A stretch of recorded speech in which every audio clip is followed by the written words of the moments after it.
Students, आपके व्याकरण सुमन book का आज हम थर्ड चैप्टर करेंगे और थर्ड चैप्टर आपको दिख रहा होगा शब्द विचार।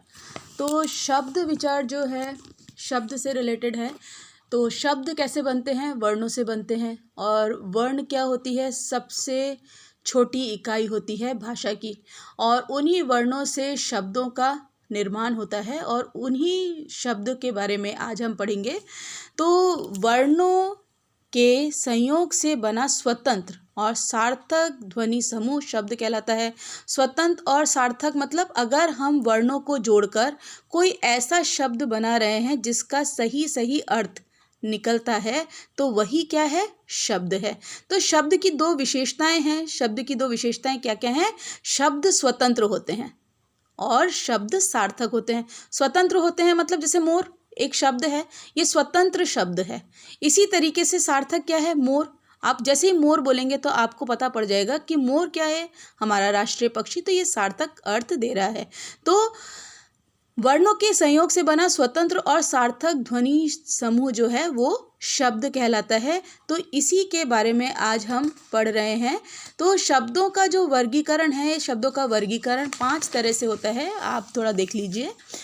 प्रयोग के आधार पर, अर्थ के आधार पर, रचना या बनावट के आधार पर, स्रोत के आधार पर और व्याकरणिक प्रकार के आधार पर। तो प्रयोग के आधार पर व्याकरण के 2 भेद होते हैं, 2 भागों में बांटा जाता है, सार्थक शब्द और निरर्थक शब्द। तो सार्थक शब्द क्या है? जिसका कोई अर्थ निकल रहा है वो सार्थक है। जैसे गुलाब, दीपक, घोड़ा। जैसे ही हम ये बोलेंगे तो हमें पता पड़ेगा गुलाब एक फूल है, दीपक जो है दिया है, और घोड़ा जो है जिसे हम हॉर्स कहते हैं। तो बिल्कुल इसका अर्थ समझ में आ रहा है। निरर्थक शब्द, निरर्थक शब्द मतलब जिन शब्दों का कोई अर्थ ही बोध नहीं होता उसे निरर्थक शब्द कहते हैं। अब जैसे है वाय, क्या है वाय? वोटी, वाना, वाराम। ये जो शब्द होते हैं निरर्थक शब्द हैं, इनका कोई अर्थ नहीं होता है। अब है अर्थ के आधार पर वर्गीकरण। दूसरा जो है वर्गीकरण अर्थ के आधार पर। तो अर्थ के आधार पर काफ़ी सारे हैं। एकार्थी जिसका सिर्फ एक ही अर्थ होता है। अनेकार्थी ऐसे शब्द जिसके अनेक अर्थ हो सकते हैं। विपरीतार्थक जिसे आप विलोम शब्द के रूप में जानते हैं। और पर्यायवाची से भी आप फेमिलियर हैं कि जिन शब्दों के अर्थों में समानता होती है वे समानार्थी या पर्यायवाची शब्द कहलाते हैं। अब है देखिए यहाँ पे 3rd नंबर, रचना या बनावट के आधार पर। बनावट मतलब किस तरीके से शब्द का गठन हुआ है। तो यहाँ पे है 3 तरीके के होते हैं भेद रचना के आधार पर। रूढ़ शब्द, यौगिक शब्द और एक है देखिए यहाँ पे योग रूढ़ शब्द। तो ये जो है रूढ़ शब्द, रूढ़ शब्द क्या होता है कि ऐसे शब्द जो निश्चित अर्थ में प्रयुक्त हो और अपने आप में पूर्ण हो। जैसे कमल का चित्र आपको दिख रहा होगा, तो क प्लस म प्लस ल, इन वर्णों को अलग अलग अगर हम करते हैं तो इनका कोई अर्थ नहीं है। क का कोई अपना अर्थ नहीं है, म का अपना स्वतंत्र अर्थ नहीं है, ल का अपना अर्थ नहीं है। लेकिन जब हम इनको मिला रहे हैं तो कमल बन रहा है, सार्थक अर्थ दे रहा है। तो ऐसे शब्दों को हम कहते हैं रूढ़ शब्द। अब है यौगिक शब्द। तो वे शब्द जो 2 या 2 से अधिक शब्दों या शब्दांशों से मिलकर बनते हैं उन्हें यौगिक शब्द कहते हैं। मतलब इनके हम खंड कर सकते हैं। मतलब ऐसा शब्द समूह जिसके हम खंड कर सकते हैं और प्रत्येक खंड अपना एक सार्थक अर्थ देता है। जैसे यहाँ पे लिखा है देखिए सूर्योदय, सूर्य प्लस उदय मतलब सूर्य मतलब सूरज, उदय मतलब उदित होना। इसी तरीके से अगर आपको है सेना अध्यक्ष, देखिए सेना प्लस अध्यक्ष, सेना का अध्यक्ष जो है सेना का नेता है। तो तोड़ने पर जब अलग अलग अर्थ दे रहा है खंड तो उसे हम कहेंगे यौगिक शब्द। तीसरा है योग रूढ़ शब्द। कुछ शब्द ऐसे होते हैं जो 2 शब्दों या 2 से अधिक शब्दों या शब्दांशों से मिलकर बनते हैं लेकिन अपना मूल अर्थ छोड़कर विशेष अर्थ देते हैं। तो जैसे यहाँ है नीलकंठ, नीला हो कंठ जिसको हम कह सकते हैं शंकर भगवान, या फिर कह सकते हैं लंबोदर, लंबा है उदर जिसका कौन है? गणेश जी। तो इस तरीके से जब अपना अर्थ छोड़कर विशेष अर्थ देता है तो वो आता है योग रूढ़ शब्द के अंतर्गत। चौथा है स्रोत के आधार पर। स्रोत मतलब आया कहाँ से है ये शब्द।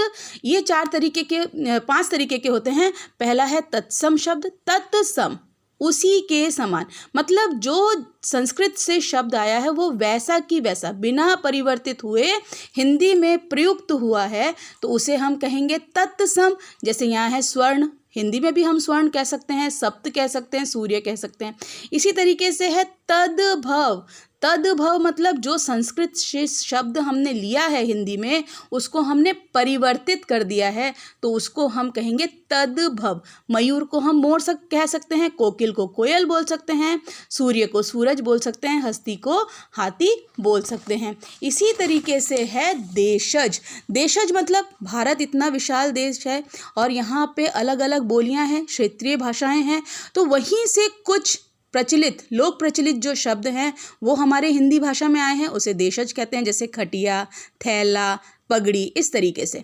फिर है विदेशी शब्द। विदेशी शब्द मतलब कुछ ऐसी शब्द जो बाहर के देशों से आए हैं और ऐसे की ऐसे ही हिंदी में हम यूज़ कर रहे हैं, जैसे है डॉक्टर, जैसे है काजू, जैसे है स्कूल, जैसे है कुली। तो ये जो शब्द हैं ये है विदेशी।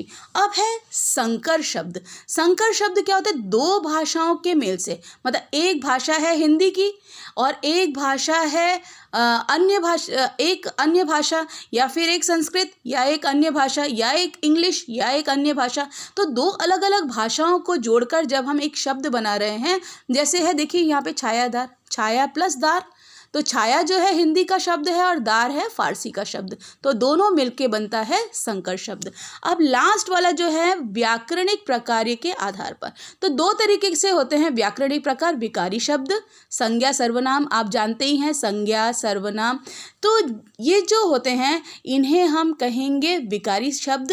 और जो होते हैं अविकारी शब्द, इन्हें भी इस तरीके से हम कह सकते हैं कि लिंग के आधार पर, कारक के आधार पर हम भेद कर सकते हैं कि ऐसे शब्द जिनके रूप में लिंग, काल, वचन, कारक आदि के कारण किसी भी प्रकार का विकार नहीं आता है, उन्हें अविकारी शब्द कैसे, जैसे या इनमें आएगा क्रिया विशेषण, संबंध बोधक, समुच्चय बोधक और विस्मय आदि बोधक। और जो विकारी शब्द हैं उसमें आएगा संज्ञा, सर्वनाम, विशेषण और क्रिया। तो ये जो चैप्टर है मैंने ये आपको सार इसका बताने की कोशिश की है, समझाने की कोशिश की है। आप इस चैप्टर को एक बार अच्छे से पढ़ेंगे, समझने की कोशिश करेंगे, फिर हम इसके क्वेश्चन आंसर करेंगे। Thank you.